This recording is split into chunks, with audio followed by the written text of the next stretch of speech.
Namaskar, Vanakkam, Namaskaram, Sat Sri Akal, Namaskar. Namasté le cinéma. Nous sommes le lundi 7 novembre 2022 et voici les actualités du grand et du petit écran indien décryptées en exclusivité par Bolienko. Asma, quelle information souhaites-tu partager avec nous aujourd'hui? Pour tout te dire, je me suis intéressée à plusieurs articles parus ces derniers jours sur un unique sujet. En effet, j'y ai appris que la Fédération internationale des critiques de films a désigné Pather Panchali de Satyajit Ray comme étant le meilleur film indien de l'histoire. Le premier volet de la légendaire trilogie d'Apu est d'ailleurs sorti en France sous le titre La complainte du sentier et tous les travaux du maître bengali sont depuis devenus des références du 7e art à travers le monde. Ça, c'est incontestable. Quand tu parles de cinéma indien au grand public français, on va soit te parler de Shah Rukh Khan, soit de Satyajit Ray. Absolument. Parmi les autres films mentionnés par la Fédération, on compte L'Étoile cachée de Ritwik Ghatak, sorti en 1960, L'Assoiffé de Guru Dutt, sorti en 1957, ou encore le western culte Sholay, sorti quant à lui en 1975. Le métrage le plus récent qui figure dans cette liste, c'est Eli Patayam, ou Le Piège arabe, datant de 1981 et présenté à Cannes l'année suivante. Une sélection de films quelque peu anciens, j'ai l'impression. Tu m'ôtes les mots de la bouche. Et c'est là que je m'interroge.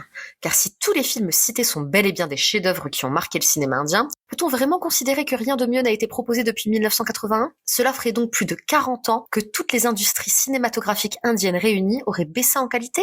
Si c'était le cas, ce serait en tout cas bien triste. Je pense que tu seras d'accord avec moi, Elodie. Si nous aimons toutes les deux le cinéma indien dans sa grande complexité, avec les années nous nous sommes davantage spécialisés dans le cinéma indien contemporain. Toi comme moi, nous avons donc vu un nombre incalculable de métrages indiens sortis après 2010. Et on peut vous assurer que dans le lot, il y en a beaucoup qui auraient mérité une mention de la part de la Fédération. Parfaitement. C'est pourquoi nous allons vous présenter 5 films indiens récents qui, selon nous, font partie des meilleurs de tous les temps. Le premier de la liste, c'est Heather, sorti en 2014. Le dernier volet de la trilogie shakespearienne du cinéaste Vishal Bhardwaj est également son film le plus puissant, le plus enflammé et le plus engagé politiquement. Et c'est à voir absolument pour les performances hallucinantes de Shahid Kapoor et de Tabu. Ensuite, je vais citer Andhadhun, sorti en 2018. Cette comédie noire est probablement l'une des propositions les plus brillantes du Bollywood actuel, jouant merveilleusement avec nos perceptions et donnant à voir un casting au sommet de son art. Vraiment, je voudrais pas vous commander, mais vous devez voir ce film. Pour ma part, je souhaite également vous parler de Kumbalangi Nights, sorti en 2019. Ce film malayalam est juste brillant. Je le mentionne pour sa sensibilité profonde, son propos ultra pertinent sur la notion de masculinité toxique, ainsi que pour sa mise en scène enlevée. C'est vraiment un métrage que je vous conseille pour l'expérience unique que vous en ferez, tant je n'ai jamais vu de ma vie une œuvre pareille. Ensuite, on peut aussi citer Premam,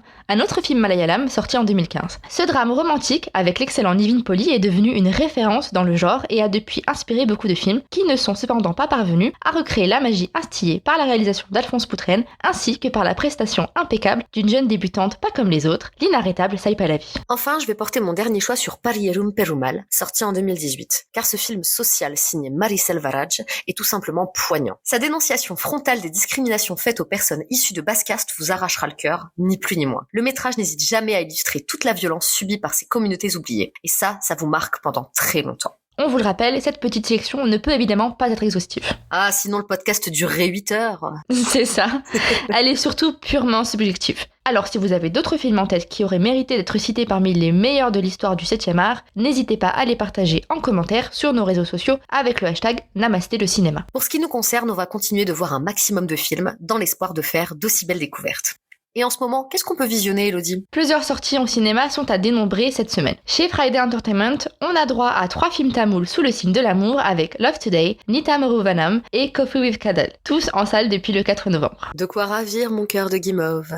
De son côté, Nighted Film frappe de nouveau très fort en nous proposant Kantara, le succès surprise de Sandalwood, également depuis le 4 novembre. Il y a peu de séances, alors surtout, réservez vos places. En ligne, retrouvez toujours depuis le 4 novembre Baiji Kutange, film punjabi qui a attiré notre attention puisqu'il lance la carrière d'actrice de l'actuelle Miss Univers, Arnaz Sandhu. Le métrage est disponible sur Z5, sous-titré en anglais. Surprenant de la voir d'ores et déjà au cinéma alors qu'elle est encore tenue par ses obligations de reine de beauté. Enfin, on pourra découvrir le même jour et sur la même plateforme le film indie Tatka, attendu de très longue date avec Taapsee Pannu, Ali Fazal et Shreya Saran à sa distribution. Ce remake du métrage malayalam Salt and Pepper est également sous-titré en anglais. Je pensais que ce film ne sortirait jamais. C'est donc aussi réjouissant qu'inattendu. Justement, en parlant de news inattendues, j'en profite pour rebondir sur le sujet suivant. La parole est à toi, Asma. Merci. En fin de semaine dernière, Parvati, l'une de nos actrices préférées, a publié un test de grossesse positif sur ses réseaux sociaux. Elle est enceinte? Mais c'est formidable. J'adore cette actrice, elle est d'ailleurs la cover girl de notre 15e numéro. Effectivement, on l'a toujours appréciée chez Bolienko. J'étais donc en joie à la perspective de cet heureux événement lorsque,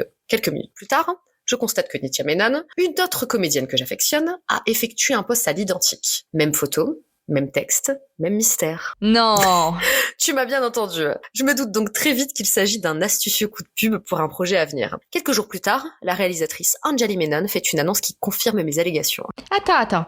Anjali Menon, tu parles du génie derrière Bangalore Days et Coudé, 2 films malayalam que je kiffe. C'est bien elle. Et cette fois, elle signe Wonder Women, un film pour la plateforme de streaming Sony Live. Aux côtés de Parvati et Nithya, on retrouvera au casting Amrita Subhash, Padma Priya et Sayanora Philippe. Elles seront ainsi au service de cette production sur le parcours de plusieurs femmes enceintes. Franchement, c'était osé. Et ça titille ma curiosité concernant ces Wonder Woman. La mienne également. Mais ce qu'il y a à retenir de cet ingénieux coup de pub, ce sont les réactions qu'il a suscitées. Car oui, en annonçant sa fausse grossesse, Parvati est venue secouer un ordre établi en Inde, selon lequel une femme qui n'est pas mariée ne peut décemment pas être enceinte. Pourquoi, me direz-vous? Sans doute au nom de la religion et des mœurs très archaïques qui subsistent dans la société indienne. En tout cas, en postant cette nouvelle, l'actrice s'est attirée les foudres des puritains qui ont condamné son célibat et sa grossesse hors mariage. Et c'est là que, selon moi, le buzz est purement génial. Car en mettant les radicaux face à leurs propres excès, Parvati a parfaitement mis en valeur la cause de son film. Car les femmes, comme leurs expériences de grossesse, sont complexes et pluriel.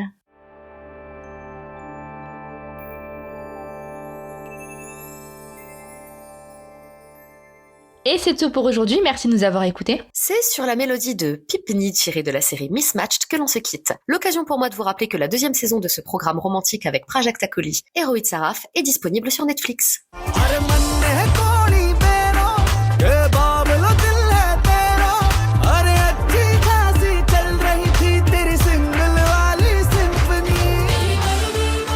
Si vous aimez Namasté le cinéma, n'hésitez pas à nous soutenir en partageant massivement le podcast autour de vous. Et si vous avez des suggestions à nous faire ou des messages à nous transmettre, vous pouvez nous contacter par mail ou sur bolienco.fr. Nous serons ravis de vous lire. On se retrouve lundi prochain avec plus d'infos. Bonne semaine à tous. Et surtout, n'oubliez pas, Namasté le cinéma.